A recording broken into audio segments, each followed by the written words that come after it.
Cuando el programa Apolo nos llevó a la Luna, nuestra perspectiva cambió para siempre. Roger, 0G, and I feel fine. Capsule is turning around. Oh, that view is tremendous. Por primera vez, podíamos admirar a la Madre Tierra desde la distancia.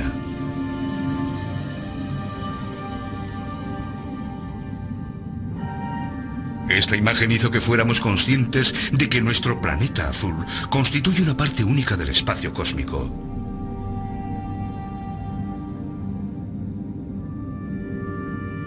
A medida que los telescopios nos permitieron extender nuestra visión más allá del sistema solar, empezamos a darnos cuenta de que nuestro mundo es una parte más de una tormentosa y creativa galaxia.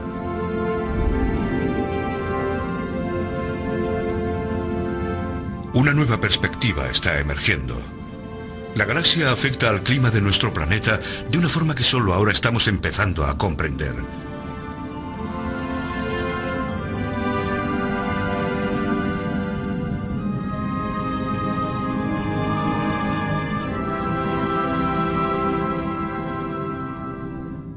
El astrofísico danés Henrik Svesmark lleva más de una década trabajando en una nueva teoría sobre el clima, una teoría que cambiará nuestra percepción del cambio climático.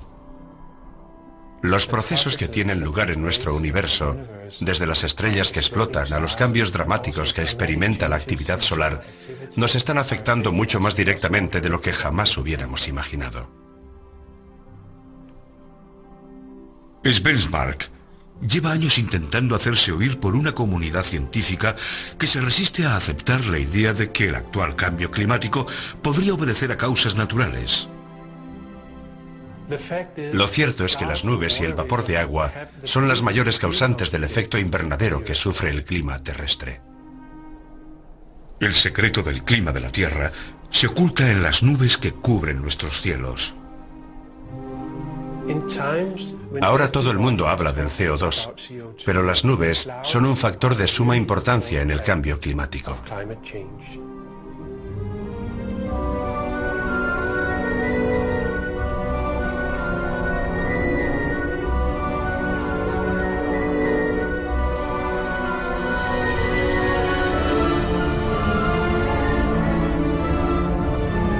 El misterio de las nubes.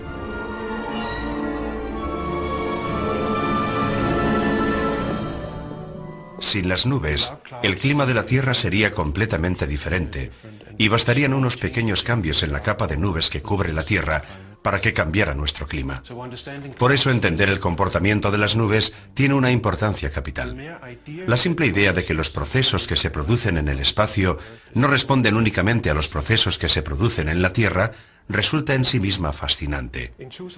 En 2005 encontramos pruebas experimentales de que el Sol y la galaxia afectan directamente al clima de la Tierra, pero por algún motivo ninguna revista científica quiso publicarlas. Fue una gran decepción para mí y para mi equipo.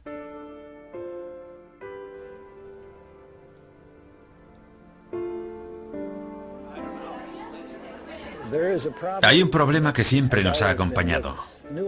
La ciencia raramente recibe de buen grado las nuevas ideas, sobre todo cuando es un joven casi desconocido quien propone un punto de vista radicalmente distinto al vigente.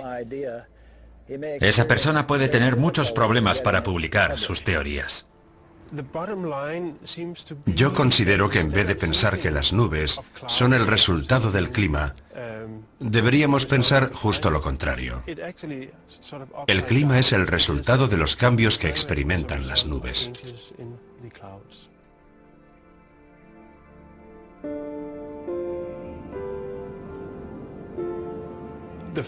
La primera vez que fui consciente de la importancia que podían tener las nubes en el clima de la Tierra fue cuando mi jefe, Egil Friis Christensen, descubrió la existencia de una correlación entre la actividad solar y las temperaturas de la Tierra. La correlación era tan buena que no podía ser accidental. Y me sirvió para empezar a intentar comprender esa relación e intentar utilizar a las nubes como parte de esa explicación.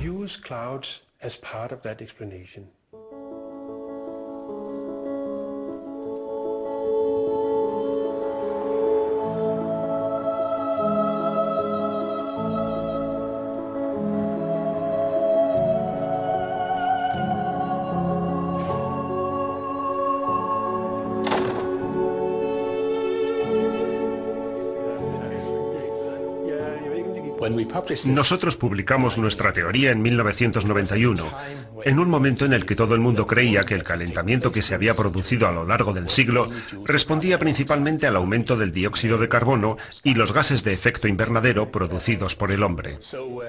Por eso, cuando la comunidad científica vio esa correlación perfecta entre los cambios en la actividad magnética solar y las temperaturas, se llevó una gran sorpresa. Comprobamos que cuando aumentaba la actividad magnética en el Sol, también aumentaban las temperaturas en la Tierra.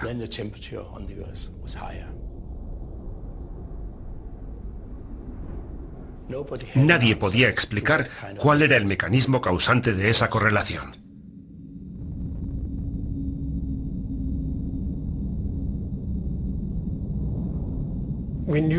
Sabíamos que de alguna forma la actividad magnética del Sol tenía que influir en el clima de la Tierra, directa o indirectamente. Pero lo que constituía un verdadero misterio científico era cómo se producía esa influencia. Hasta que un día alguien entró en mi despacho y mencionó los rayos cósmicos. Cuando oí rayos cósmicos, pensé inmediatamente en un experimento que había realizado en el instituto, en lo que nosotros llamábamos la cámara de niebla.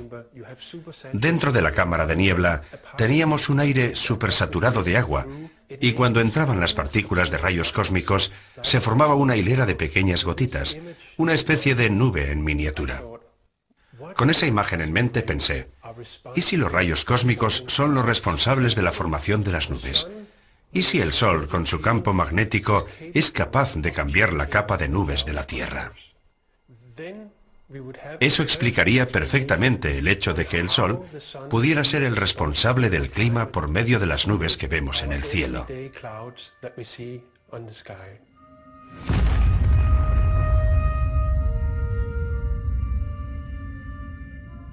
Los rayos cósmicos no pueden verse ni sentirse, pero se liberan cada vez que mueren las estrellas en la explosión de una supernova.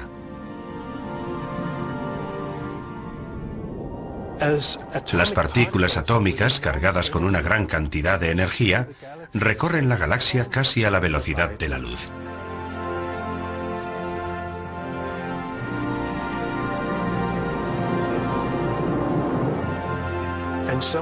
Y algunas de ellas bombardean la Tierra.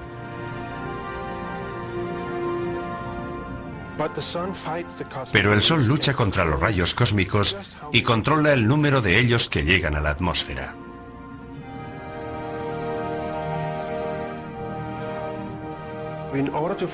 Empecé a buscar información para saber si los rayos cósmicos afectaban a las nubes.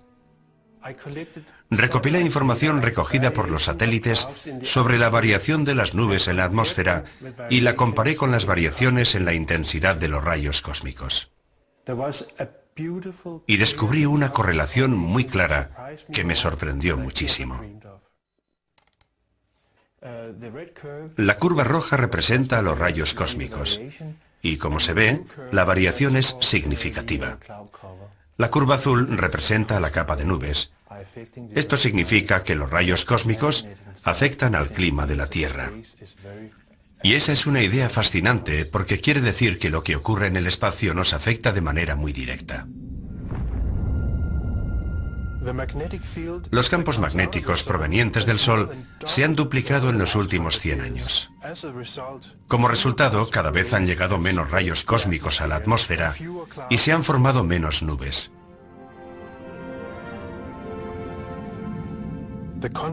La consecuencia ha sido el calentamiento de la Tierra.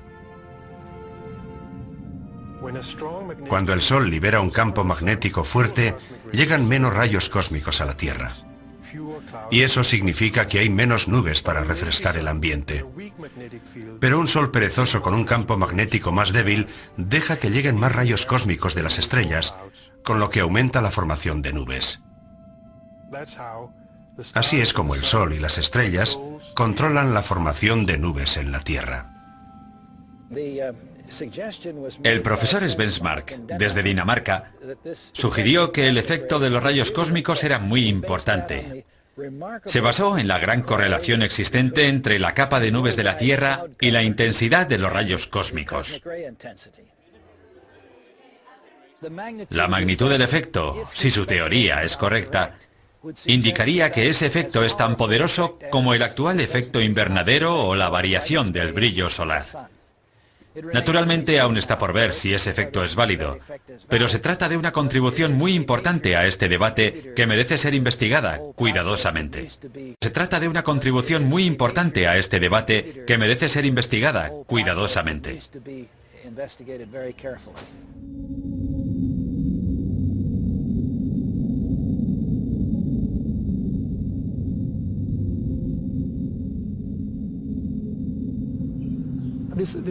La idea de que los rayos cósmicos afectan a la formación de las nubes presenta un enorme interés. Tras realizar varios experimentos en Dinamarca, han descubierto una correlación muy buena entre las nubes y la modulación de los rayos cósmicos que hemos estado midiendo en los últimos 50 años. Esto demuestra que el campo magnético del Sol tiene mucha importancia en nuestro clima. Es una teoría que permite explicar cómo ha cambiado el Sol a largo plazo. Sabemos que el campo magnético del Sol ha aumentado y también que el Sol es cada vez más activo. En los últimos 100 años la actividad del Sol se ha multiplicado por 2. Creo que si el trabajo de Svensmar se confirma, si está en lo cierto, su teoría tendrá un gran efecto en el debate sobre el cambio climático, porque las nubes tienen una gran influencia en el cambio climático y en atrapar o eliminar la radiación.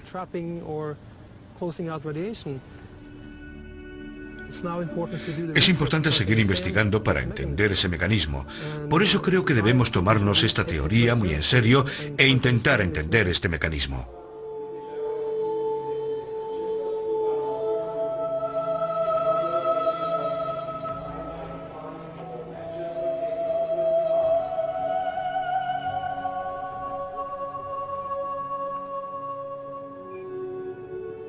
Presentamos nuestros resultados en Birmingham en 1996. Naturalmente estábamos deseosos de presentar nuestros resultados, pero nos sorprendió recibir una respuesta tan negativa. Porque lo único que habíamos hecho era presentar unos resultados científicos que demostraban que el Sol, a través de las nubes, podía tener una gran importancia en el clima.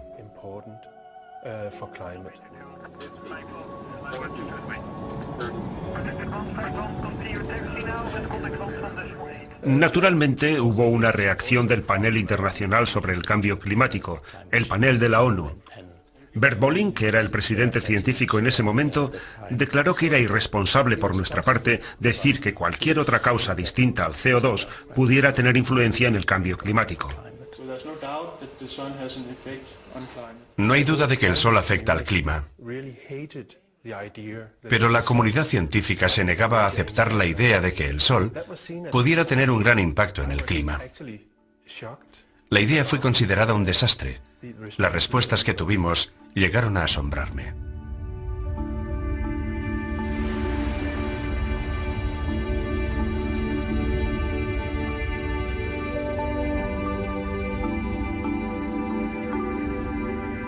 Durante los últimos 25 años, el CO2 ha sido la teoría dominante a la hora de intentar explicar el cambio climático.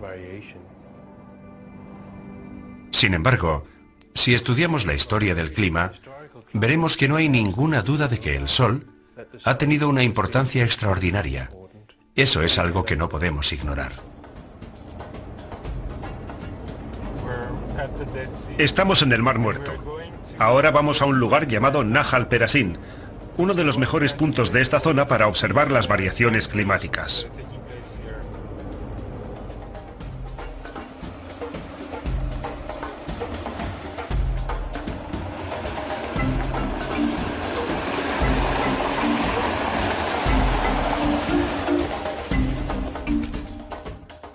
La gente piensa que el Sol es una bola de gas que se mantiene siempre constante e inactivo, pero eso es falso. En realidad, a veces el Sol puede ser muy activo.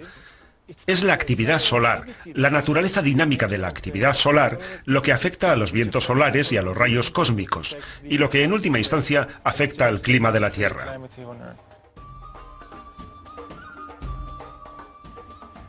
Las variaciones del clima de las últimas décadas, centurias o milenios pueden reconstruirse en muchas partes del mundo. Ahora estamos en el Mar Muerto. Hace 20.000 años el nivel de las aguas era más alto que en la actualidad. El agua llegaba a una altura mucho más alta de la que estamos ahora. Y todos los años se han ido formando depósitos en el lecho del lago. Aquí podemos ver esos depósitos anuales. En invierno se depositan los depósitos oscuros y en verano se depositan los brillantes.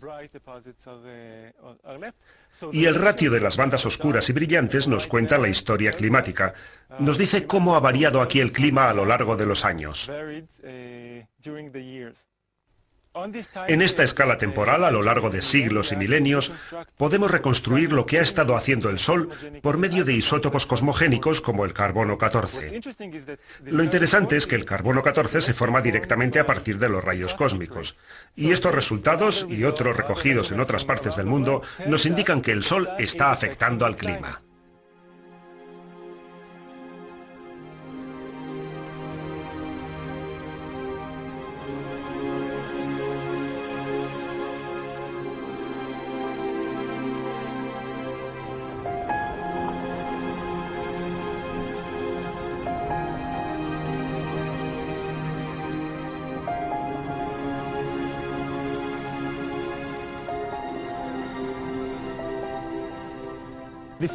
Esta relación entre la actividad solar y el clima de la Tierra no es una mera hipótesis. Se ha comprobado que cuando el Sol era más activo, en la Tierra hacía más calor y viceversa.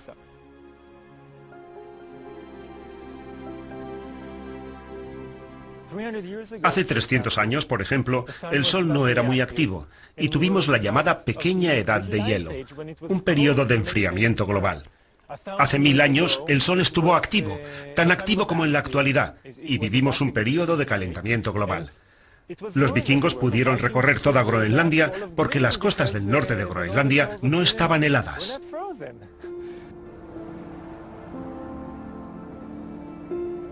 Hoy en día la mayoría de la gente piensa que el clima cambia por culpa del CO2, pero no es cierto. El principal culpable del calentamiento de la Tierra durante el siglo XX es el Sol.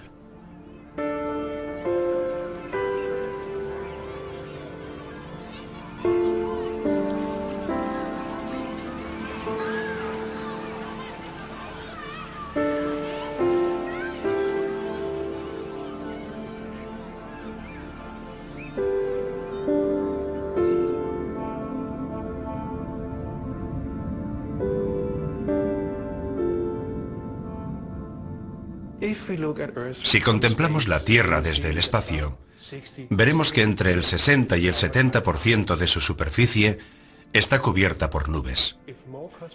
Cuanto más rayos cósmicos lleguen, más nubes tendremos. Y al contrario, cuanto menos rayos cósmicos lleguen, menos nubes tendremos. En vez de pensar en las nubes como un resultado del clima, debemos pensar que el clima es el resultado de la acción de las nubes, porque las nubes reciben sus órdenes de las estrellas.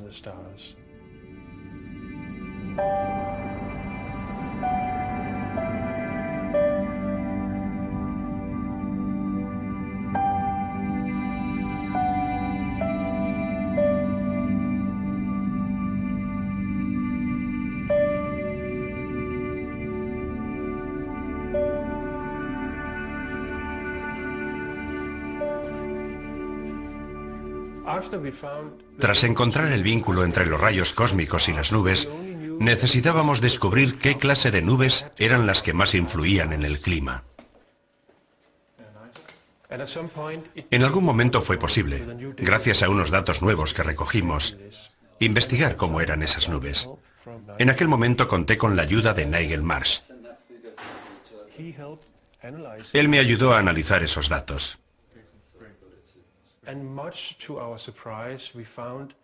Y para nuestra sorpresa, descubrimos que el vínculo se establece a través de las nubes bajas.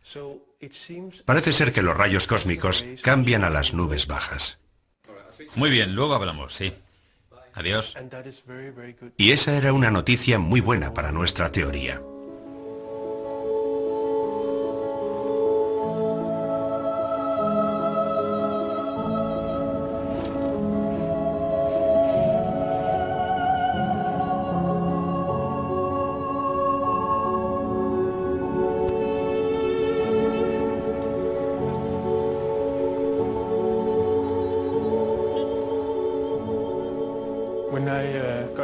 Cuando recibí este resultado comprobé que la correlación era mucho mejor de lo que yo había esperado. Si disminuye la cantidad de nubes bajas, la superficie de la Tierra se calentará más. En concreto, este nuevo trabajo demuestra que solo cambian las nubes bajas, lo cual resulta muy interesante. Lo que aún falta por poder explicar es el funcionamiento de ese mecanismo, y creo que es muy importante intentar investigar su funcionamiento. Una fracción bastante grande de nubes bajas es la responsable de una gran parte del enfriamiento provocado por esas nubes. El motivo por el que las nubes bajas son tan importantes es porque reflejan gran parte de la luz del sol en el espacio. Es algo que resulta evidente cada vez que viajamos en avión. Desde la ventanilla vemos toda esa capa de nubes sobre los océanos. Son blancas porque reflejan la luz del sol al espacio.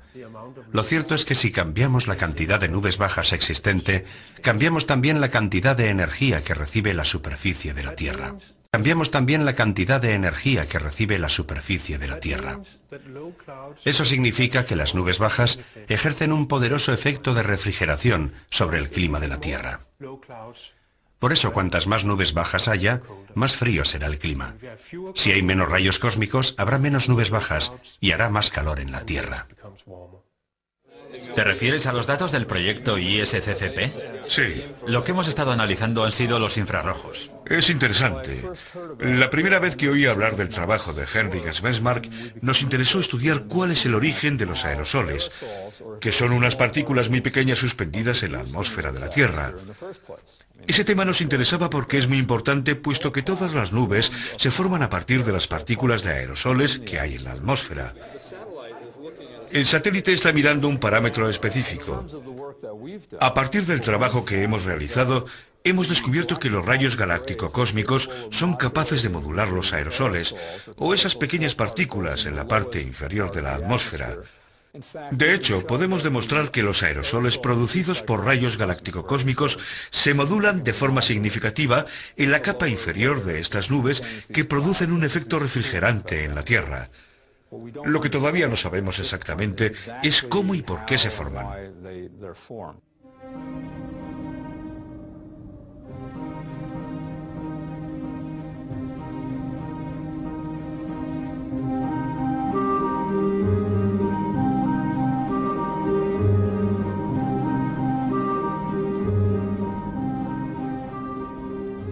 Inicialmente todas las gotas de una nube se forman en el aire a partir de una partícula.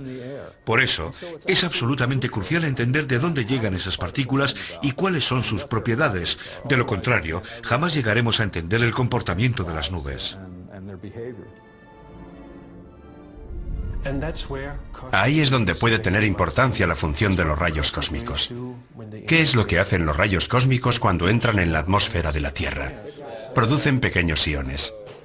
Y creemos que esos pequeños iones ayudan a la formación de esas pequeñas partículas o aerosoles en la atmósfera de la Tierra.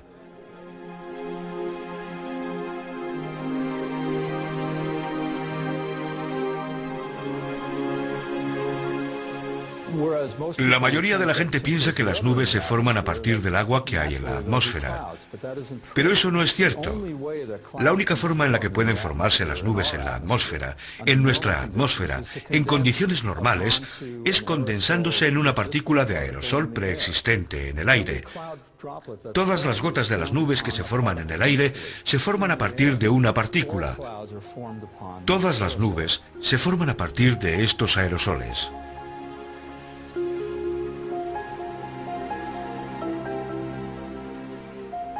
Por eso es absolutamente crucial entender de dónde llegan esas partículas y cuáles son sus propiedades. De lo contrario, jamás llegaremos a entender el comportamiento de las nubes.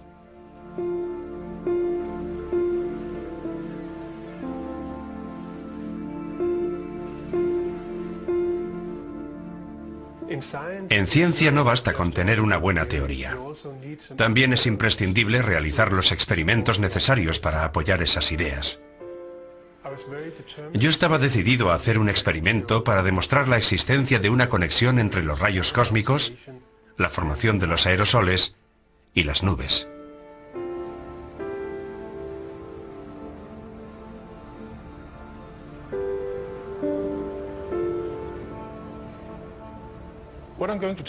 Voy a hablar de los rayos cósmicos.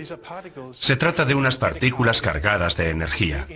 Entran en la atmósfera de la Tierra y son mensurables. En este gráfico puede verse cómo en los momentos de máxima actividad solar no entran muchos rayos cósmicos en la atmósfera de la Tierra. Eso es debido a que el Sol tiene ahora un fuerte campo magnético. A las partículas procedentes del espacio galáctico les resulta muy difícil entrar en el sistema solar.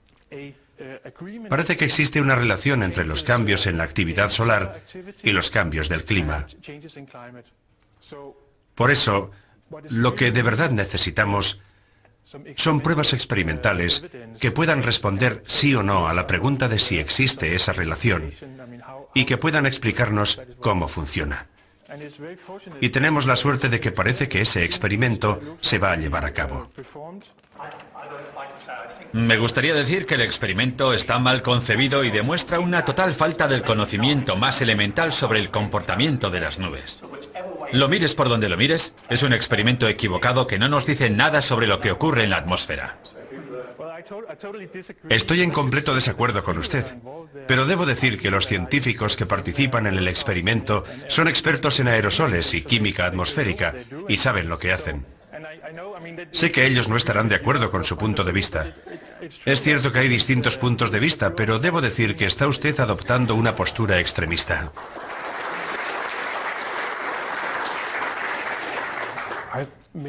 En muchas de mis conferencias me encuentro con personas que se enfurecen al oírme exponer mis ideas y que me dicen que lo que estoy haciendo es una completa pérdida de tiempo. ¿Ha leído usted mi libro? Bueno, lo conozco. Entonces no debería discutir conmigo sobre la física de las nubes. No, todo este asunto es un completo error. Hasta ahora nadie me ha expresado una idea válida desde el punto de vista científico que me haga pensar que exista un problema científico que no merezca la pena intentar resolver. ¿Qué sentido tiene hacer ese experimento? Se han escrito varios artículos sobre el origen de los núcleos de condensación de nubes, sobre el origen de su formación. Eso ya lo sabemos. No, según esos científicos no lo sabemos. Dios mío, deberían estar mejor informados. Yo tenía una teoría y decidí que deberíamos hacer un experimento en Copenhague que sirviera para demostrar si mi idea era válida o no. Por desgracia, el experimento resultó ser mucho más complicado de lo que pensaba. Empecé este proyecto sin ningún tipo de financiación y seguí con él pensando que, de alguna forma, en algún momento, conseguiríamos el dinero. La construcción del laboratorio, la preparación del experimento, recaudar el dinero, todo eso nos llevó 4 años. El objetivo de este experimento es investigar qué papel desempeñan los rayos cósmicos. Nuestra intención es repetir los procesos que tienen lugar en la atmósfera real. Por eso esta cámara está construida de forma que estamos en disposición de controlar los iones que están en su interior, lo que nos permitirá revelar por primera vez la importancia que tienen los iones en la formación de nuevos aerosoles y, en última instancia, las nuevas nubes. La idea que nos ha impulsado a llevar a cabo este experimento es intentar conocer el fundamento de esta relación entre la actividad solar y el clima de la Tierra. Toda la agitación política que rodea al calentamiento global es irrelevante desde el punto de vista científico.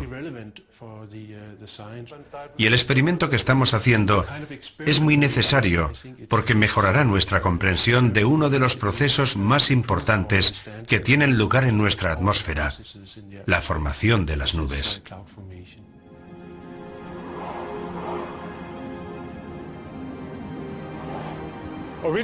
Este asunto empezó a interesarme cuando un colega alemán me preguntó cuáles eran los efectos de las supernovas en la vida sobre la Tierra, y decidí darle una respuesta meditada. Leí lo que se había escrito al respecto y me encontré con los resultados publicados por Henrik Svesmak sobre los rayos cósmicos y la capa de nubes.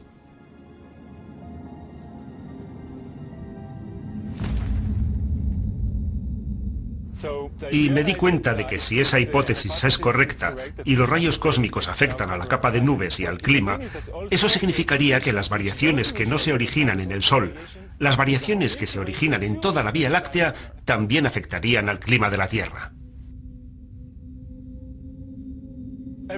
A mí me interesó la astronomía desde niño, por eso me hice astrónomo. Y desde niño me impresionó el hecho de que puedes salir una noche en completa oscuridad y ver la Vía Láctea, esa hermosa galaxia a la cual pertenecemos.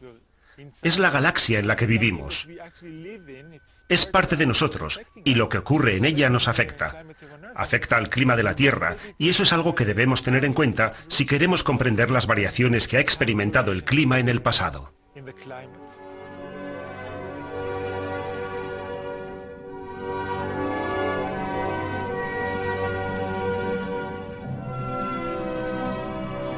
Lo verdaderamente fascinante es que la Vía Láctea, que es algo que parece que está muy lejos de nosotros, no está tan lejos, somos parte de ella, y el elemento que nos vincula con la Vía Láctea son los rayos cósmicos. El sistema solar entra y sale de los brazos espirales, y los brazos espirales son las regiones donde están las estrellas nuevas. Las estrellas nuevas son también algunas de las estrellas pesadas que viven muy poco y explotan en supernovas.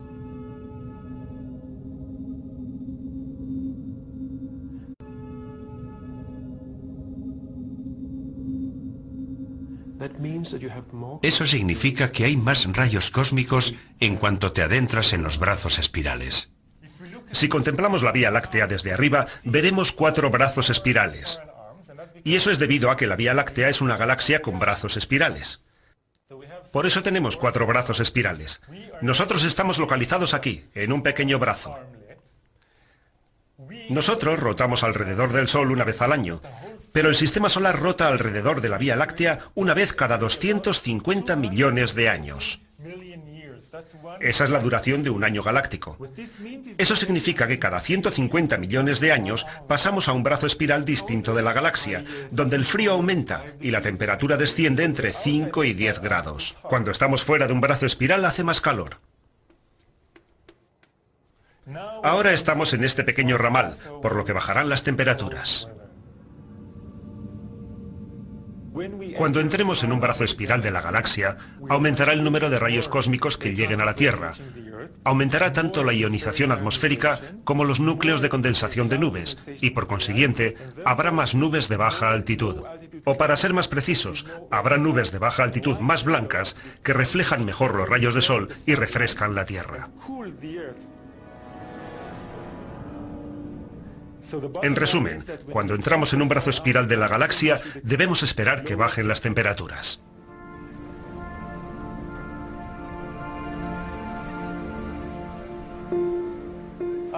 Hace 100 millones de años estos acantilados formaban parte del lecho de un océano de aguas calientes.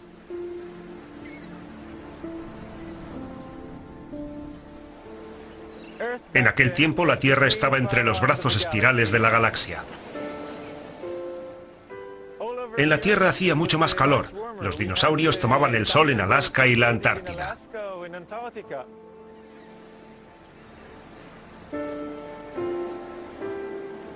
Hace unos 70 millones de años empezamos a aproximarnos y a entrar en el brazo espiral Sagitario. La Tierra quedó expuesta a un flujo mayor de rayos cósmicos debido a todas las estrellas que nos rodeaban. Ese aumento del flujo de rayos cósmicos fue el responsable de la formación de más nubes y del descenso de la temperatura en la Tierra.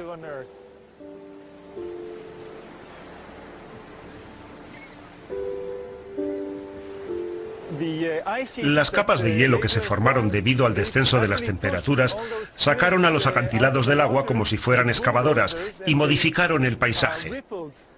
Por eso estos acantilados son un buen ejemplo, por una parte del aumento de las temperaturas cuando se formaron los acantilados y por otra del descenso de las mismas, de las frías temperaturas que tenemos en estos momentos, que son las responsables de la verticalidad de estos acantilados.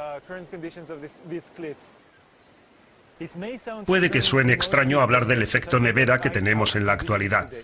Pero si estudiamos la escala del tiempo, veremos que durante la mayor parte de la historia de la Tierra no existían las capas de hielo, y hoy las tenemos. Hace 450 millones de años hacía mucho frío en la Tierra. Sin embargo, en la atmósfera había 10 veces más CO2 que en la actualidad. Eso nos indica que el CO2 no ejerce una gran influencia en el clima, al menos no la ejerció en aquel tiempo. Cuando hablamos de cambios climáticos en estas escalas de tiempo, nos referimos a unos cambios climáticos que son mucho más dramáticos que cualquier cosa que hayamos visto a lo largo de nuestra historia.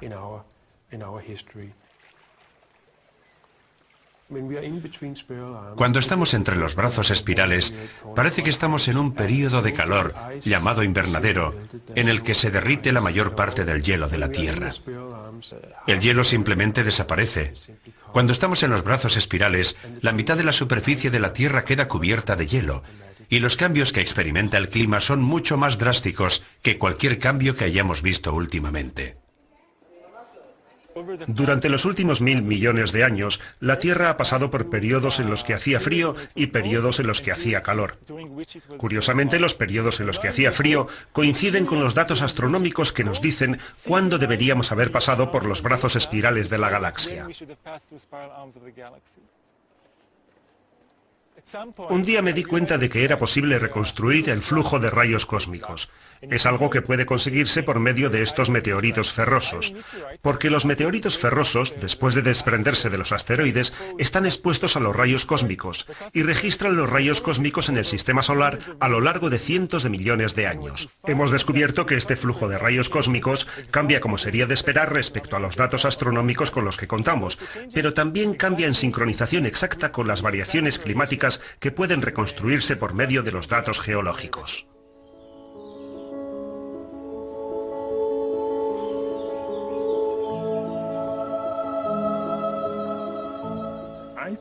Me he pasado casi toda la vida trabajando en temas relacionados con el medio ambiente. Y naturalmente uno de los problemas más importantes ha sido siempre saber cómo han cambiado el clima y la temperatura del agua marina. Hemos trabajado con fósiles como este, unos fósiles que reciben el nombre de braquiópodos. Estas conchas registran la temperatura que alcanzó el mar en otras épocas.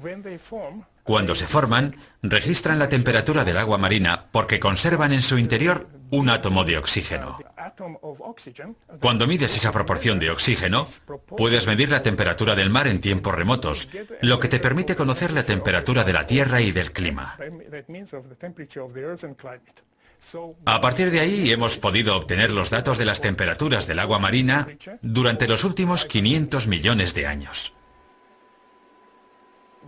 Cuando examiné la información, me di cuenta de que había algunas oscilaciones dentro de la tendencia general de la temperatura. Y esas oscilaciones encajaban bastante bien con lo que sabíamos basándonos en la geología de cuál era el clima en aquel tiempo. Trabajando en colaboración con otros científicos, hicimos un estudio estadístico y vimos que existía una especie de periodicidad de unos 140 millones de años en la que el clima pasaba del estado invernadero al estado nevera. Pensé que el motivo de esa periodicidad podía estar relacionado con el cielo, pero investigué el asunto y no pude encontrar nada.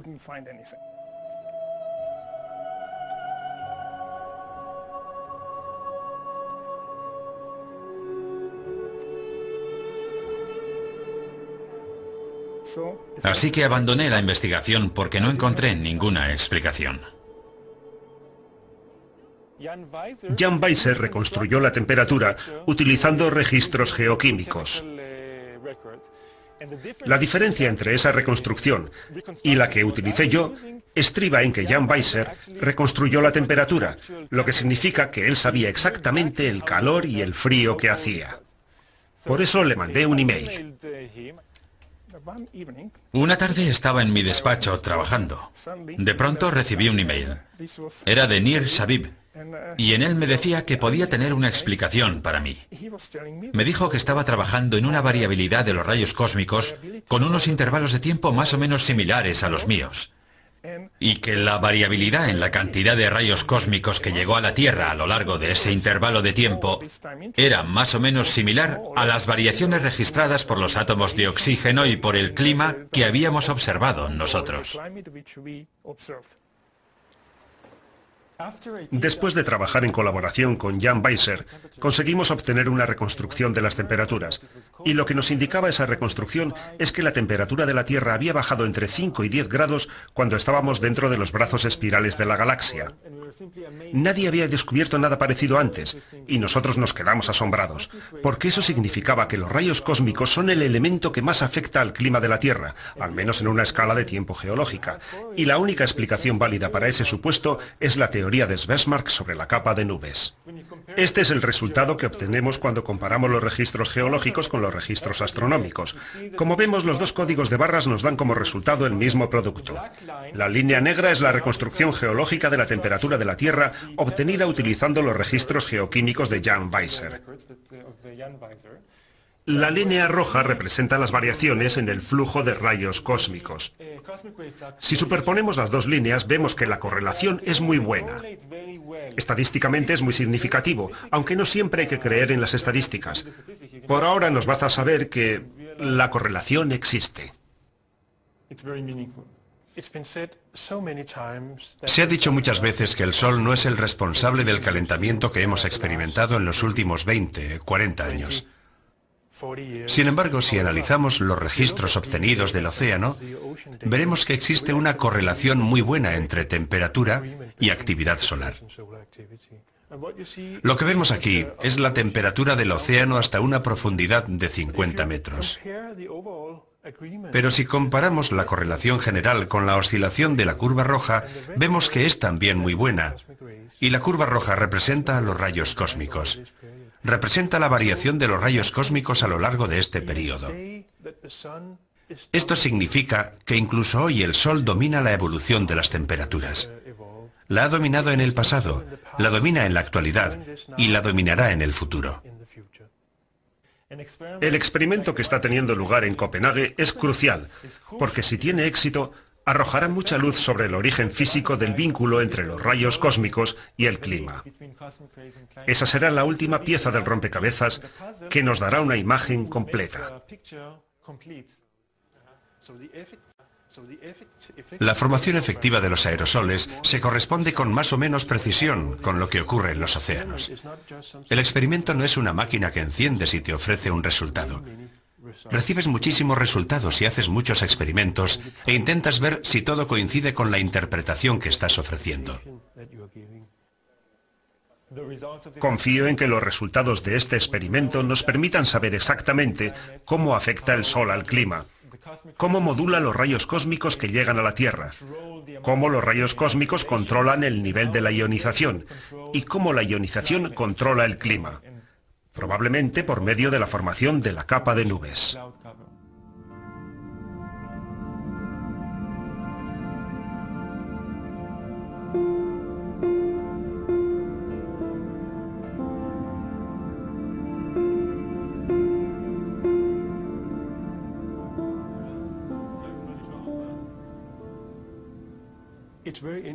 Lo bueno es que después de casi 8 años de trabajo, hemos llegado finalmente a una fase en la que intentamos interpretar estos experimentos.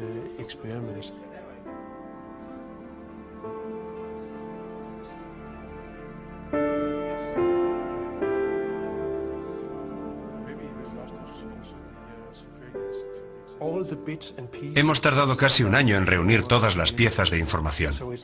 Así que no se trata de que te levantes un día y digas, ¡Eureka! Ya tengo los resultados. No es eso. Hay que trabajar mucho.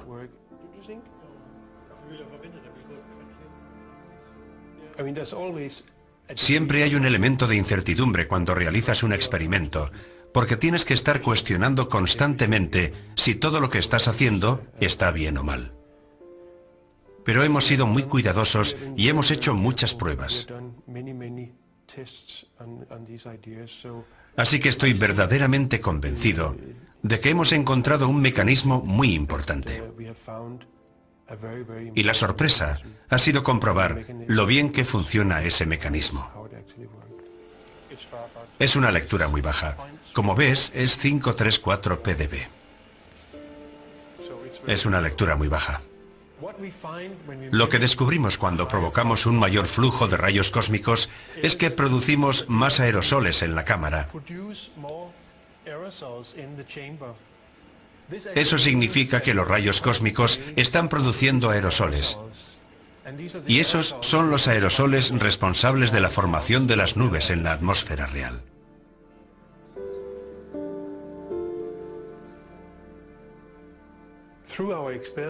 A través de nuestros experimentos hemos encontrado una explicación para la química atmosférica que creemos es la responsable de la formación de nuevos aerosoles y por consiguiente de las nubes de la atmósfera terrestre. Lo que demuestra que lo que acontece en el universo afecta al clima de la Tierra en un grado desconocido hasta ahora.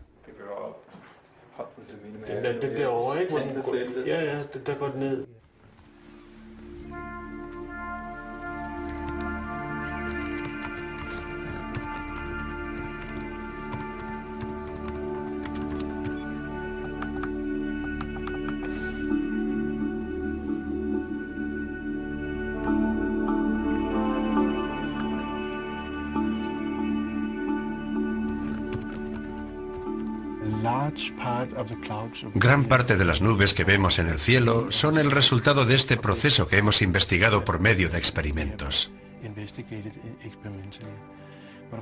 Pero naturalmente ahora tenemos que ver cómo reaccionan otros colegas a nuestros descubrimientos. Y será muy interesante ver cómo reciben nuestro trabajo. Pero creo que hemos realizado una labor muy buena. Y estoy muy satisfecho de la forma en que ha trabajado todo el mundo en este proyecto.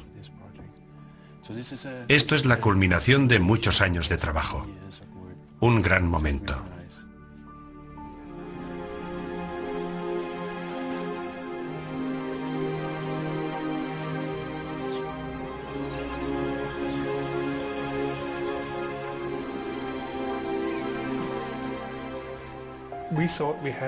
Creíamos que habíamos realizado un gran descubrimiento científico. Hemos descubierto cómo afectan los rayos cósmicos a la capa de nubes y, en consecuencia, al clima de la Tierra. Pero por motivos que desconocemos, no hemos conseguido que se publique nuestro trabajo. Creo que lo hemos enviado 4 veces a distintas revistas científicas y todavía no han publicado nuestros resultados. Henrik Svensmark y su equipo han conseguido unos resultados muy interesantes, y yo pensaba que los publicarían inmediatamente, o unos meses después de tenerlos. Pero tardaron 16 meses en publicarlos, y creo que el motivo es la reticencia de la comunidad científica en general, y en particular de quienes apoyan la teoría antropogénica del efecto invernadero, a aceptar la idea de que esta nueva teoría, que está basada en una gran cantidad de pruebas empíricas, está también respaldada por pruebas experimentales.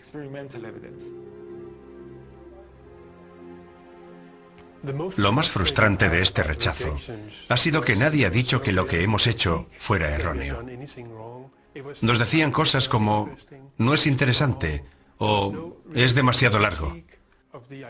No ha existido una verdadera crítica a nuestra teoría. Por eso el rechazo ha sido todavía más frustrante. A veces los directores de las revistas científicas son increíblemente ingenuos con este tipo de cosas. Creo que deberían estudiar mejor los trabajos que reciben.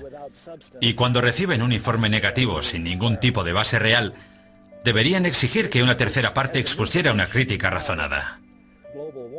Esto nos indica que el calentamiento global se ha convertido en un asunto político y que hay miedo a que una teoría pueda ser políticamente incorrecta. En Estados Unidos tenemos casos de investigaciones muy fundadas sobre el cambio climático que no se publican porque alguien ha decidido que las cosas no son así y que no se pueden publicar esas teorías. Creo que eso no solo es una desgracia para el autor, sino también para el país y el mundo en general, porque se trata de un problema que nos interesa solucionar para saber lo que tenemos que hacer.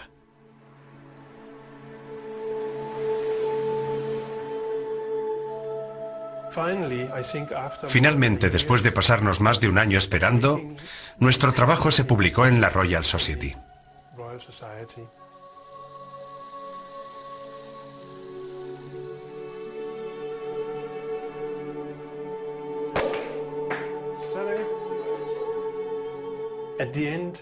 Al final de este viaje puedo decir con gran confianza que hemos encontrado una solución muy válida al misterio de las nubes. Y lo que sigue constituyendo un misterio es cuándo entenderá el resto de la comunidad científica que son factores externos más poderosos que los humanos los que controlan el clima. El Sol afecta al clima de la Tierra. La Vía Láctea afecta al clima de la Tierra. Y si queremos entender lo que está pasando, deberíamos tener en cuenta esos factores. Lo importante es saber que en vez de vivir en un planeta aislado, formamos parte de un ecosistema galáctico. Estamos siendo testigos de lo que está ocurriendo a nuestro alrededor.